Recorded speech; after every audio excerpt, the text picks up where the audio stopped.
When I think about what I found new, interesting, and exciting in Israel, and in terms of art and architecture, I think about when we were there in the beginning, the first week in Tel Aviv, and I took a walking tour with a couple of people from our group, and we did a tour of the White City. I had no idea that Tel Aviv had such a concentration of Bauhaus buildings, or the international style.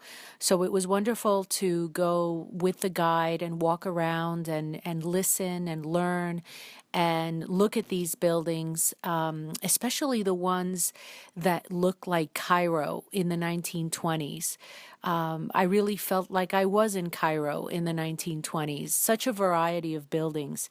And then later that day, I went with one of the professors go see the work of Nachum Gutman, a painter that I was not familiar with, an Israeli painter, a very notable painter of the 20th century, who I now loved his work, loved learning about him, and now will use him in my classes. And then the last thing that I loved learning about that was new and different was the influence of the British Mandate in that area during the 1920s. And we were in not the Israel Museum, we were in the Tel Aviv Museum of Art. And I saw this wonderful poster of the mail company that had a route between Haifa, Beirut, Damascus, and Baghdad.